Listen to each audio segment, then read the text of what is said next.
بسم اللہ الرحمن الرحیم۔ وضو کے بعد آسمان کی طرف انگلی اٹھا کر اللہ تعالیٰ کا یہ نام 7 بار پڑھ لو، گھر میں دولت کا ڈھیر لگ جائے گا۔ آپ کے حالات ایسے بہتر ہونا شروع ہو جائیں گے، پورا محلہ دیکھ کر حیران رہ جائے گا۔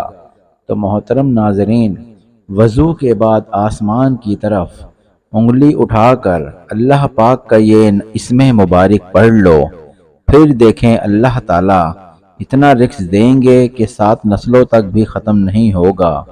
ناظرین، ہماری نظر میں وضو صرف منہ ہاتھ دھونا ہے، لیکن آپ لوگ شاید وضو کے فائدے نہیں جانتے ہوں گے۔ صرف ایک بار یہ وظیفہ کر لینے سے آپ کی حالات ایسے بہتر ہونا شروع ہو جائیں گے کہ آپ دیکھتے ہی رہ جائیں گے۔ کتنی بڑی فضیلت ہے، آج میں آپ لوگوں کے سامنے بیان کروں گا، پھر آپ خود کہیں گے کہ ہمیں ہر وقت وضو میں رہنا چاہیے۔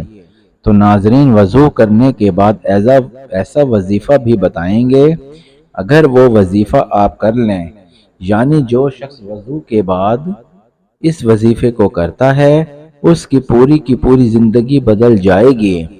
تو محترم ناظرین، وضو کرنے کے بعد صرف ایک بار یہ وظیفہ کرنا ہے، جو مانگو گے انشاءاللہ اللہ تعالیٰ سے مل جائے گا۔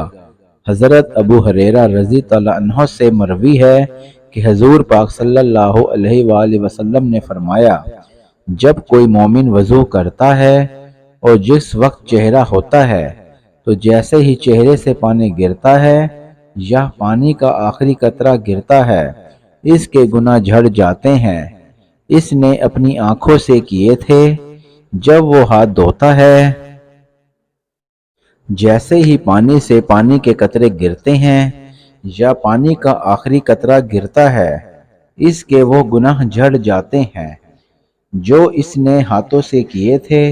جب وہ اپنے پاؤں کو دھوتا ہے، جیسے ہی اس کے پاؤں سے پانی گرتا ہے، تو پانی کا آخری قطرہ گرتے ہی اس کے گناہ جھڑ جاتے ہیں جو اس نے اپنے پاؤں سے کیے تھے، یہاں تک کہ وہ گناہوں سے پاک ہو جاتا ہے۔ حضرت ابو ہریرہ رضی اللہ عنہ سے مروی ہے کہ حضور پاک صلی اللہ علیہ وآلہ وسلم نے فرمایا، قیامت کے دن تم اس حال میں اٹھو گے کہ تمہارا چہرہ، ہاتھ اور پاؤں وضو کرنے کی وجہ سے سفید اور چمک رہے ہوں گے۔ لہٰذا جو شخص تم میں سے طاقت رکھتا ہے، وہ اپنے ہاتھ، پاؤں، چہرے کی سفیدی اور چمک کو زیادہ کرے۔ حضور پاک صلی اللہ علیہ وآلہ وسلم نے حضرت سیدنا انس رضی اللہ عنہ سے فرمایا، با وضو رہنے کی عادت ڈالو، کیونکہ ملک الموت جس بندے کی روح قبض کرتے ہیں، اس کے لیے شہادت لکھی جاتی ہے۔ لیکن افسوس کا مقام ہے، آج کے مسلمانوں کو پاک رہنا بھی مناسب نہیں ہو پا رہا، پھر کیا وہ وضو کریں گے؟ اور وہ وضو ہی نہیں کریں گے تو نماز کیا پڑھیں گے؟ کبھی سوچا ہے آپ نے، اگر ایسی ناپاکی کی حالت میں موت آ گئی، اسی حالت میں اگر انتقال ہو گیا، تو اللہ تعالیٰ کو کیا منہ دکھائیں گے؟ موت کا تو کچھ پتہ نہیں، کسی کو پتہ نہیں کہ کب آ جائے، کیونکہ اللہ تعالیٰ کے سوا کوئی نہیں جانتا۔ حدیث شریف میں آتا ہے، وضو کرنے کا سب سے بڑا ثواب جو ہے با وضو ہو کر سونے والا، یعنی کہ رات میں جو شخص وضو کر کے سوتا ہے اور وہ روزہ رکھ کر عبادت کرنے والے کی طرح ہے۔ اس لیے وضو کر کے سویا کرو۔ اگر آپ چاہتے ہیں کہ آپ پوری رات عبادت کرو، تو آپ بس وضو کر کے سویا کرو، آپ کو پوری رات عبادت کا ثواب ملے گا اور ساتھ ہی روزے کا ثواب بھی ملے گا۔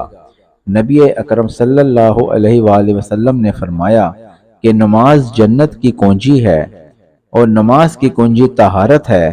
تو حضور اقدس صلی اللہ علیہ وآلہ وسلم ارشاد فرماتے ہیں کہ قیامت کے دن میری امت اسی حالت میں بلائی جائے کہ منہ، ہاتھ، پیر وضو کی وجہ سے چمکتے ہوں۔ جو وضو کرتا ہے، اس کے نام اعمال میں اللہ تعالیٰ 10 نیکیاں لکھ دیتے ہیں۔ وقت کی نزاکت کو مد نظر رکھتے ہوئے وظیفے کی طرف چلتے ہیں۔ وضو کرنے کے بعد اگر کوئی شخص یہ وظیفہ کرے گا تو انشاءاللہ تعالی اس کی تقدیر بدل جائے گی، اس کی تمام مشکلات حل ہو جائیں گی۔ اگر اس کی نوکری نہیں ہے یا وہ نوکری کے لیے وظیفہ کرتا ہے تو اس کی نوکری لگ جائے گی، یا اس کے گھر کے حالات بہتر نہیں ہیں تو اس کے گھر کے حالات بہتر ہونا شروع ہو جائیں گے۔ اس لیے یہ وظیفہ آپ لازمی کریں۔ سب سے پہلے آپ نے وضو کرنا ہے، اس کے بعد چلتے پھرتے آپ لوگوں اس وظیفے کو کر سکتے ہیں، یا آپ رات کے وقت سونے سے پہلے وضو کر کے اپنے بستر پر لیٹ جائیں یا بیٹھ بھی جائیں تو آپ اس عمل کو کر سکتے ہیں دونوں طرح سے۔ سب سے پہلے آپ نے 3 مرتبہ درود پاک پڑھنا ہے۔ آئیے آپ ایک دفعہ میرے ساتھ بھی پڑھ لیں۔ اللہم صلی علی محمد وعلی آل محمد کما صلیت علی ابراہیم وعلی آل ابراہیم انک حمید مجید۔ اللہم بارک علی محمد وعلی آل محمد کما بارکت علی ابراہیم وعلی آل ابراہیم انک حمید مجید۔ درود پاک پڑھنے کے بعد آپ نے یا حیو یا قیوم کو بس 7 بار پڑھنا ہے۔ حضرت امام غزالی رحمت اللہ علیہ فرماتے ہیں جو کسی بھی جمعے کے دن 1000 بار یا حیو یا قیوم پڑھتا ہے اور جو وضو کے بعد اس کو پڑھتا ہے اسے روز غیب سے پہنچ جاتی ہے۔ آپ کسی بھی وقت یہ وظیفے کو کر سکتے ہیں اور ہر وضو کے بعد پڑھنے کا معمول بنا لیجئے۔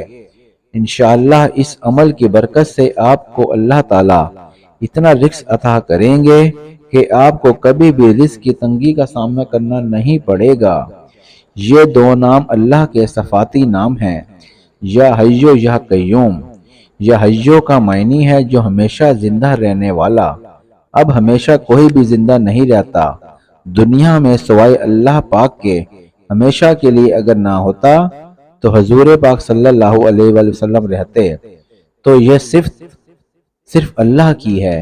اور یا قیوم اس کا مینار قائم رہنے والا، اور یا قیوم کے معنی ہے ہمیشہ قائم رہنے والا، جو ہمیشہ زندہ رہتا ہے، یعنی ہمیشہ اللہ ہی رہیں گے اور ہمیشہ اللہ کا نظام ہی چلتا رہے گا، اور اللہ کی قدرت، اللہ کی طاقت ہمیشہ قائم و دائم رہے گی۔ اس لیے زیادہ آپ کو کچھ نہیں کرنا۔ وضو کے بعد آپ لوگ اس عمل کو ضرور کریں اور اللہ پاک سے دعا مانگیں، اور سچے دل کے ساتھ دعا مانگیں۔ اللہ تعالیٰ جو بھی شخص وضو کرنے کے بعد اس وظیفے کو کرنے کے بعد دعا مانگے گا، یقیناً اس کی دعا رد نہیں کی جائے گی۔ تو ناظرین، سورہ اخلاص کا ایک ایسا وظیفہ ہے جس سے لڑکا یا لڑکی کی شادی یا نکاح میں رکاوٹ ختم ہو جاتی ہے۔ تو اس لیے آپ معمول سورۃ اخلاص کا بھی بنا لیں اور اس کو چلتے پھرتے پڑھ لیا کریں۔ اچھا ناظرین، اب میں آپ سے اجازت چاہتا ہوں، ملتا ہوں آپ سے نیکسٹ ویڈیو میں۔ اللہ حافظ، جزاک اللہ۔